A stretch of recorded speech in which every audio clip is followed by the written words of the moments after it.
Welcome to EnVision Center News. Today's episode is all about Canine Companions with volunteer puppy raiser Lilly Mitsui. We hope you enjoy. Welcome to EnVision Center News. I'm Sarah Hensel. I'm the Lead Resource Specialist and Volunteer Connect Coordinator. And today I have a very special guest with me. This is Lilly Mitsui. She is a volunteer puppy raiser for Canine Companions. And Canine Companions is basically a nationwide nonprofit that provides highly trained dogs to people in need. And we're just so happy to have you guys here. You've actually brought your puppy with you, Skipper, that you've been training. Yeah. And I just want to start off with getting to know a little bit more about you. So can you tell me, are you a North Idaho native? No, not really. Originally from Ohio, outside of Cleveland, and moved over to the Pacific Northwest in the Seattle area in the 70s. And so made our way over here about 7 years ago. Wow, yeah. Exciting. Yeah. So how did you come about Canine Companions? You know, I first read an article way back in late 90s, mid 90s maybe, when we were living in Seattle. And I think it was a large magazine like Better Homes and Gardens or Ladies Home Journal or something about this organization. And I did a little checking and I discovered that they had a chapter in the Seattle area, actually the Bellevue, Redmond area. So my husband and I had a little bit of interest after reading that article, and we decided to go to the puppy class to kind of see what this was like. And we were hooked. We walked into this class, and there were probably 30 dogs, all ages from maybe 8 or 9 weeks old up to a year and a half at different stages of training, and all very well behaved and learning the same commands. And we decided we'd apply for a puppy and give it a try. And we've kind of been hooked ever since. That is so cool. Yeah. No, I didn't know, but did you guys start the Inland Northwest chapter up here? We did. When Jim and I moved over here, I had just retired for the second time and decided to get a puppy. It had been a while since I had a puppy to raise, so I got a puppy and was walking around town, and I had a lot of people asking me about the dog that I had at the time. His name was Falcon, and the yellow vest, and what does it all mean? And I would, have that 30-second elevator conversation with him about Canine Companions. And then I started to get invited to some of the civic groups here locally, like Kiwanis and Rotary and Community Assistance League, and began giving presentations. So I could see that there was a little bit of interest, so I thought, well, maybe I'll go ahead and form a chapter here. So I had a workshop. I offered a workshop and kind of advertised it. And from there, we started with a few puppy raisers, and that's kind of how the whole thing came together. So awesome. We've been lucky that we've had new puppy raisers come on board each year. Yeah. And our chapter covers Eastern Washington, the Spokane area, even as far down as Central Washington, Tri-Cities area, through northern Idaho and up into western Montana. So our chapter covers a pretty good size area. That's awesome. Yeah. And I feel like that's something we definitely needed here. And so I'm glad that you brought that to this area. Yeah. So can you give us a little bit of history about Canine Companions? Sure I can. They actually started in 1975 with the idea that a couple people had in Northern California, knowing guide dogs and the work that the guide dogs do for those that have sight impairments. There was some thought that, gee, why couldn't these dogs do other things for other disabilities? And so a couple people got together, and if I remember right, it was like in had a garage office, how it started, and again in 1975, and trying different types of dogs and seeing what dogs would work well, would pick up the commands and bring things to people and this and that. And then it grew to be a very large organization all these years, and now they are the largest and most respected true service dog organization in the country. That's awesome. Yeah. That is so incredible. And we've placed over 7,000 dogs at no cost to an array of disabilities. If you think about like MS, cerebral palsy, spina bifida, Huntington's disease, hearing dogs, PTSD dogs, just about every disability you can think of. The only dogs that we don't provide, obviously, are guide dogs. Okay. Skipper. You stay off. Like Guide dogs, because they do a good job with providing dogs for sight impaired, and we actually have a very good relationship with guide dogs, Canine Companions and guide dogs. Okay. And also dogs that have, or excuse me, people that have issues like, I'm trying to think of what I'm trying to say here, is like, would be like a scent type, a seizure. Okay. That the dog needs to pick up a scent for that. He's like, I'm getting that treat, Lily. He wants some love right now because I'm talking to you, and he wants the attention. It's like the attention. Yeah. So just about every disability, Down syndrome, autism, many. I think there's 62 disabilities that our dogs have gone to and continue to go to, Wow. all at no cost. That's good. That's Yeah. the great thing about Yeah. this program. So you kind of went over some of the services. I know that you said that they, can do PTSD for vets. So there's veteran things, and I've also noticed too that they sometimes go to maybe police departments. Well, in the case like that, it would be a facility dog, Okay. and they aren't acting as actually a police dog like you and I know them, where they go out and chase someone. Yeah. They're actually acting as a comfort dog, Okay. they're actually working with, for instance, at WSU, we have a dog there that's a facility dog, and he handles situations that come up where there's trauma involved. Sure. Anything that could happen on campus for any reason, the dog is there to be with that person. That's awesome. Yeah. Wow. Very similar to Ken here in Sandpoint that Lily Brook has. Okay. Yeah, Peggy probably has. So maybe like comfort through trauma kind of situations. Exactly, yeah. Awesome. Wow. So you mentioned some of the disabilities that the dogs go to. Can you Yeah. kind of elaborate a little bit more on that?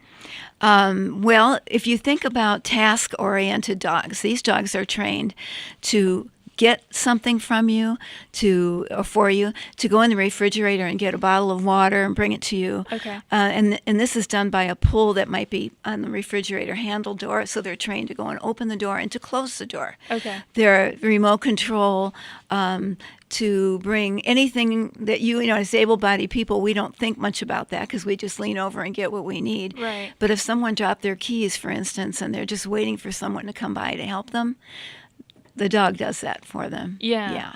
Wow. So I'm imagining that this is a pretty extensive training process that they go through. Can you tell us about the training process? Yeah. For us as puppy raisers, it's volunteer, and what we do is teach them basic obedience skills and socialize them. Okay. So our job is to teach them about 30 different obedience skills, much like what you might learn in a basic obedience class, but extended a little bit. And, excuse me. And so we do that. We work and socializing, and that's why we do take our dogs with us most everywhere we go once they're old enough that Sure. they can be trusted. Yeah. That they're trained and potty trained, and we won't have any accidents. So we take them with us to restaurants where they go under the table and stay in an under command, and we just about everything, grocery stores. And again, this isn't done until you know your pup is trustworthy. Okay. Yeah. And so it's about 30 total commands that we're teaching them while they're with us. That's a lot. Yeah, it is. Yeah. So a little bit more than maybe the basic obedience class. Okay. Yeah. Yeah, I was about to say that's pretty intense. Yeah. So that's we get them at about 8 weeks old. Okay. And then at about 18 months is when they return to Santa Rosa for their professional training. Okay. Yeah. And so is that where they kind of learn how to maybe turn lights on and Yeah, off? that's where they or- learn all the tasks that they're going to be doing when they graduate. Wow. So right. what other kind of tasks do they learn? I know you said that they learn how to pull maybe refrigerator doors. Yeah, open and sometimes they close. actually will pull a wheelchair for someone. Wow. Take socks off, take things out of the dryer.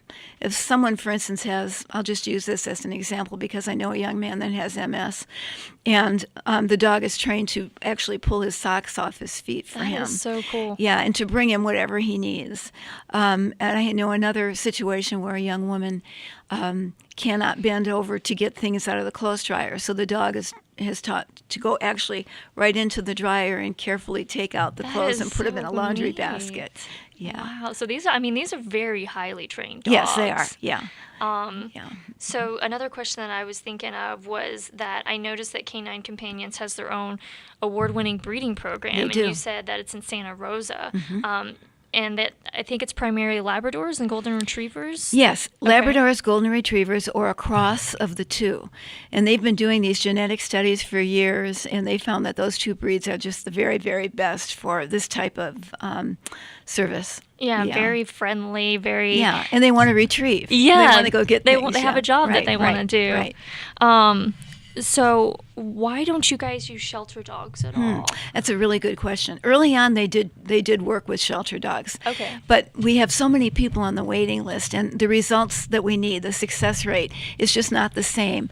And so they discovered that breeding their own dogs specifically for this duty is the best success rate they can get, so we can get the people off the waiting list. I for like these that dogs. a lot. I think that's a really neat idea that they had. I mean, in that case, you're kind of making sure your clients get the best that they can Yeah, get. we constantly have 400 people on the waiting list. It's just, Wow. Disabilities just keep happening. And in order for us to stay up with that, we need puppy raisers and graduate dogs that are going to be able to fill that demand.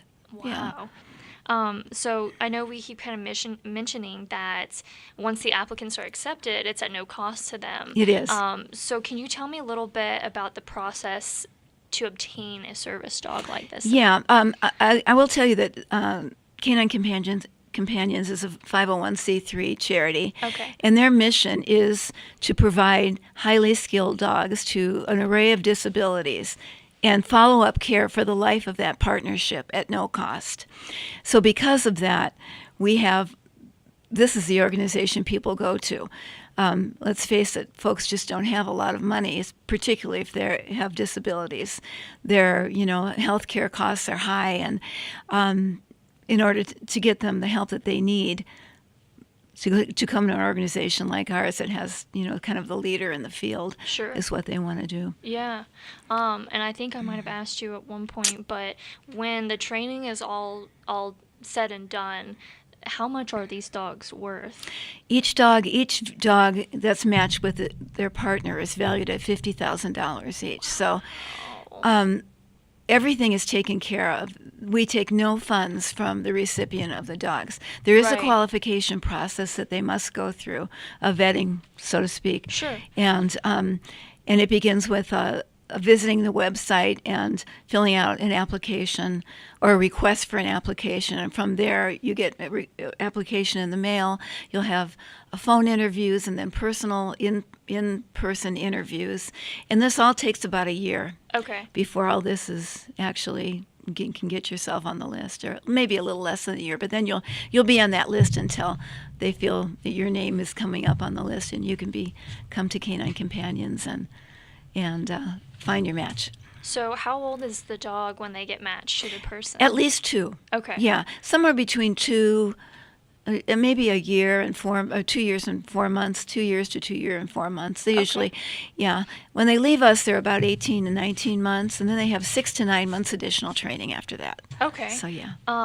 How long after that is the dog usually with the matched person? Well, that can vary. They usually work 6 to 8 years. Okay. Wow. And some dogs will work a little longer. Some dogs have a little more spunk than other dogs, and they're visited every year. So Canine Companions stays in touch with the partner and makes sure the dogs are healthy, they're not overweight, and if there's any concerns or changes that need to be made, that they can help with that. And they also can kind of evaluate them at that time and say, gee, how's this dog doing? He's getting up in age. Okay. But I've seen some dogs still working at 10 years old. Wow. So it just depends on the dog. Yeah, 'cause some dogs really enjoy that. They like being able to have something like They do. that to do. Yeah. And in those cases, in most cases, the family will still keep the dog as a pet. But then they can get another dog, and they don't have to go through the same long process that they went through the first time, because they now have top priority because they need a dog. They've had a dog for 6 or 8 years, and then they'll go to the top of the list and get a dog again. Wow. Yeah. That's amazing. So we have some graduates on their 3rd and 4th dogs. Wow, I Yeah. didn't know Yeah. that. Yeah. Wow. Okay, so you can actually you can get more than one dog You can get if you more than one qualify dog. for it. Yeah, you can Wow, get more that than is one so dog. cool. Yeah, yeah. So, another thing is, I was kind of going over some of the statistics, and so I noticed that you guys have like 4,700 active volunteers, Yes. 1,000 puppy raisers, and we kind of talked about that Inland Northwest chapter here. So, just for people's curiosity, if they want to participate in this, what is the process? What does the process of puppy raising involve? Puppy raising. Yeah, puppy raising. Everything is on the website, canine.org. And Okay. if you're thinking about puppy raising, that's a great place to go. It kind of tells you what's expected of you. We do this at our own expense. It's kind of another way to volunteer. You can write a check to your favorite organization, or you might consider raising a puppy. Sure. Again, without puppies, we don't have graduate dogs. So in order for us to fulfill that mission of getting more dogs to people that need them, we need puppy raisers. Yeah. But the process is filling out an application. Then there's a telephone interview for the puppy raiser. You can have other dogs in your home. If you don't have a very well-behaved dog, I wouldn't suggest probably taking on a puppy, because these dogs, we want them to be calm and well-behaved. And so if there's a problem dog in the house, it's probably not a good idea. But you certainly can have a couple other dogs in the house Okay. at the same time, or cats. Wow. Yeah. Yeah. We have families that are raising puppies. It's great for children to see how to give back, learn how to give back. And oftentimes those kids will take it on after they leave their household and they're still raising Yeah. puppies. What yeah. a great impact Yeah. that would have on their lives. Yeah, so after the phone interview is a home visit, and out here it's usually me Okay. that comes out, and I'm not looking for dirty dishes in the sink.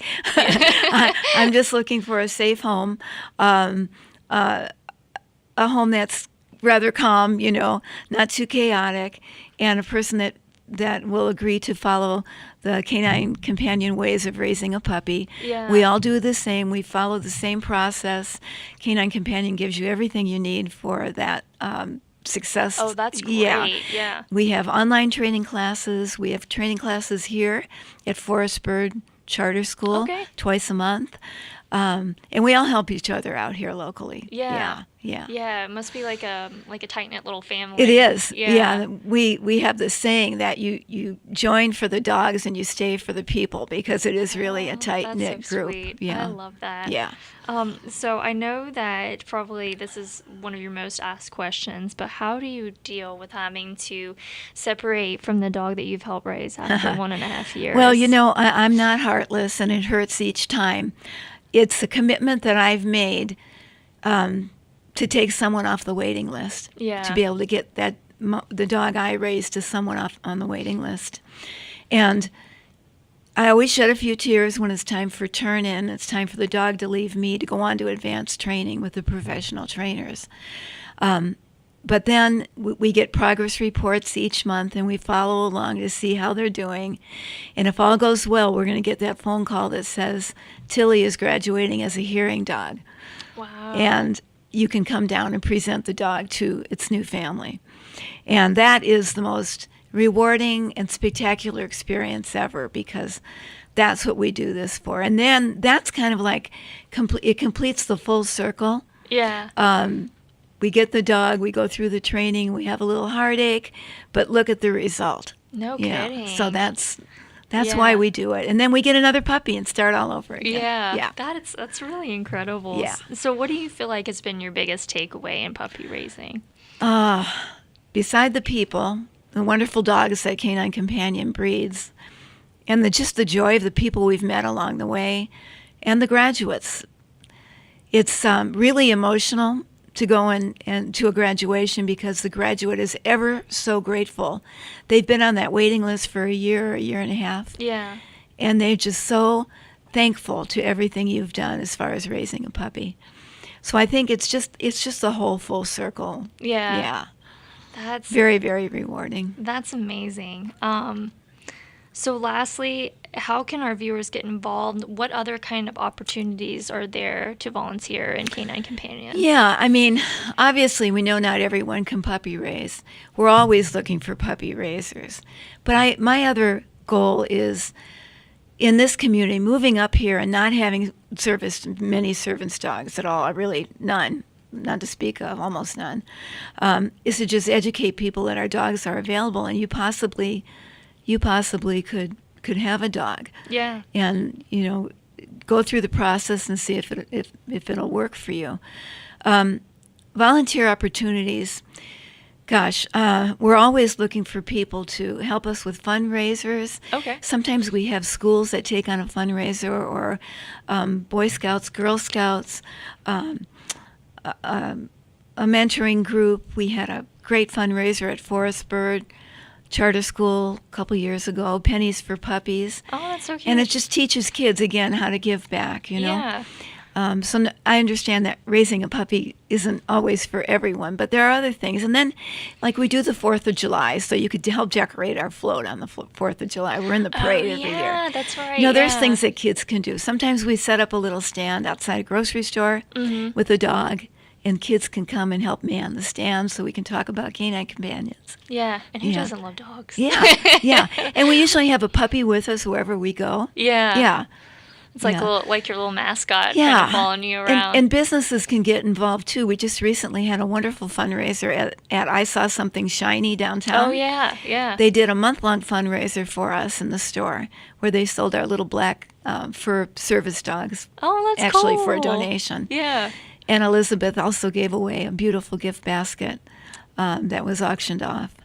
So there's just, we're always looking for businesses that maybe want to, if their employees want to give back or they want to see their employees give back, we'll come up with an idea that we can work together on. That'd be to awesome. help with a fundraiser, or we have some businesses, some larger businesses that step up. You can actually name a dog in your name with a Wow. $10,000 donation. I was going to ask you about that too, because I was like, who chooses the name? Do you guys pick the name? No, that's a really good question, though. Yeah. That's a good question to ask. We have breeder caretakers that live within 90 miles of Santa Rosa. Okay. So these are the families that house the mother and father dogs that are breeding our puppies. Yeah. So they're now kind of their pet dog, but they're caring for them for Canine Companions. And so the breeder caretaker, once a litter is whelped, they are told that they have a particular letter of the alphabet. For instance, in Skipper's litter, it was the letter S. Okay. So all the puppies were named under the letter S. S. Yeah. That's cool. And so the breeder caretaker submits their suggestions. Okay. Yeah. Wow. So that's a little neat. perk that they get for That they get help. to actually name the dog. Yeah. Wow. But anyone with a $10,000 donation can name a dog. Wow. So if there's anybody out there, any business out there that would like to do that or raise funds to do that. How fun is that? Yeah. So are you the main contact for the Inland Northwest? Yes, chapter? I've been the chapter president for the last 3 years. I just gave that up to Bonnie Wakefield, who's in Spokane. Okay. But I am community resource, so community outreach, and so I go out. I'm sort of the one that does the presentations over here, and Bonnie does them in Spokane area, or we do them together oftentimes. But Yeah. I just stepped down from that position, but I'm still as involved as ever. Awesome. Yeah. Well, we're so grateful that you took the time to speak with us, and I'm very happy that we have people like you that are almost like an advocate for people with disabilities. We are. To have these animals that they have a right to have these They animals. do. I think that's so wonderful, and I think that definitely should be an encouragement to all our viewers out there that we need some more puppy raisers. Yeah, we do. So if you would like to know how to grow hope in our community, to learn how to give back, always check on Volunteer Connect for opportunities. You can go to canine.org to find out more information about Canine Companions and how you can be involved. And just keep on the lookout for Lily and her wonderful friend Skipper that Yes. she's brought with her. And just stop by and talk with her and see how you can help and what they're all about. So Okay. we hope you enjoyed this program, and we look forward to seeing you next time. Thank you so much. Thank you. Thanks for listening to today's episode. For more information, you can go to crecidaho.com. Please like, share, and subscribe. We will see you again soon.